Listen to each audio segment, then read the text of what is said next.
En este programa veremos las curvas que se forman al seccionar un cono con un plano, es decir, las secciones cónicas. También veremos algunas de sus aplicaciones.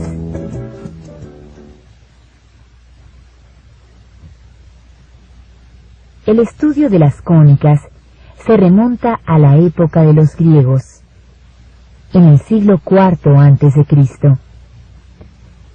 En la literatura griega aparece Menecmo como el primer geómetra que trabajó con secciones cónicas.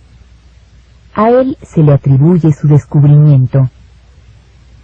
Se sabe también que Euclides escribió 4 libros sobre secciones cónicas, pero su trabajo se perdió completamente. Arquímedes también estudió las cónicas y encontró la relación que hay entre el área de un círculo y el área de una elipse. Entre otras cosas, Arquímedes también encontró un método para aproximar el valor del área de un sector de parábola. Sin embargo, el pináculo de la geometría griega, y quizá de las matemáticas griegas en general, fue alcanzado por Apolonio de Pérgamo. Apolonio escribió 8 libros sobre secciones cónicas, única obra suya que ha llegado hasta nuestros días, aunque incompleta. Es a él a quien se deben las siguientes definiciones. Si desde un punto fijo exterior al plano de un círculo se traza una recta que se prolongue en sus 2 direcciones y se le hace recorrer la circunferencia hasta volver a su posición inicial, entonces a la superficie descrita por la recta, que se compone de 2 superficies opuestas por el vértice y que se extienden hasta el infinito, la llamaré superficie cónica. A la recta la llamaré generatriz. Al punto fijo lo llamaré vértice. Y eje a la recta trazada desde el vértice al centro del círculo. A la figura limitada por el círculo y por la superficie cónica comprendida entre el vértice y la circunferencia del círculo, lo llamaré cono. Si el cono tiene el eje perpendicular a la base, lo llamaré cono recto, y si no, cono oblicuo. Apolonio fue el primero en mostrar que las cónicas son secciones de cualquier cono circular, recto u oblicuo. También fue Apolonio quien puso nombre a las secciones cónicas. Y así tenemos que en el caso de un cono circular recto, la figura que se forma al seccionarlo con un plano paralelo a una generatriz se llama parábola.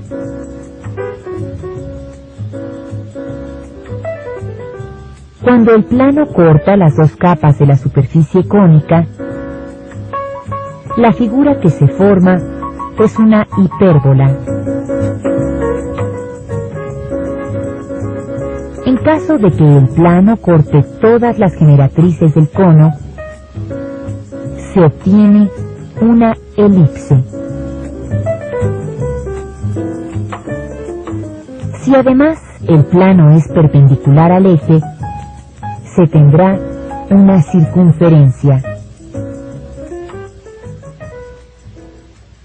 Los 8 libros de Apolonio contenían la teoría elemental de las cónicas en forma completa. Sin embargo, en el siglo IV después de Cristo, Papo mostró que la razón de las distancias de cualquier punto de una cónica a una recta fija, llamada directriz, y a un punto fijo, llamado foco, es una constante. A esta razón constante se le llama excentricidad y se denota por la letra E. Si la excentricidad toma valores menores que 1, se trata de una elipse. Si la excentricidad vale 1, se tiene una parábola. Y cuando la excentricidad tome valores mayores que 1, se tendrá una hipérbola. Después de Papo, no hubo mayores contribuciones al estudio de las cónicas, sino hasta el siglo XVII.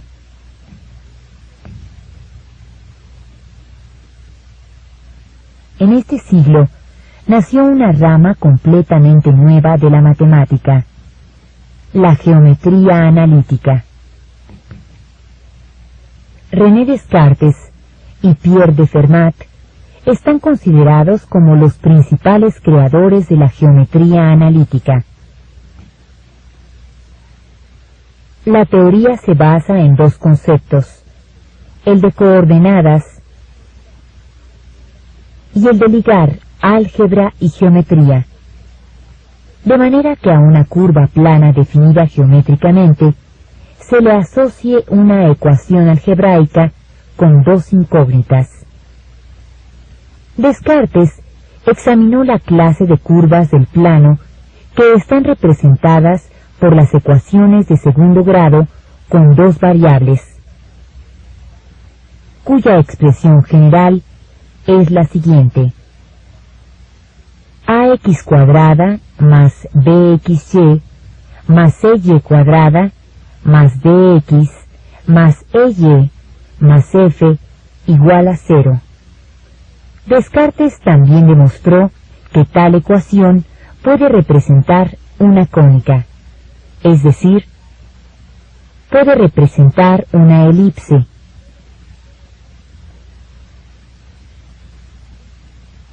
una hipérbola o una parábola, esto es, curvas muy conocidas por los matemáticos de la antigüedad. Estudiando las observaciones hechas por Tycho Brahe sobre el movimiento del planeta Marte, Kepler descubrió que los planetas giran alrededor del Sol, describiendo trayectorias elípticas, y de modo tal que el Sol ocupa uno de sus focos. El hombre, preocupado siempre por lograr establecer nuevas ideas en la dualidad entre estética y funcionalidad, ha optado por recurrir a formas cada vez más sofisticadas. Y uno de los recursos con que cuenta para definir patrones en el campo de la arquitectura,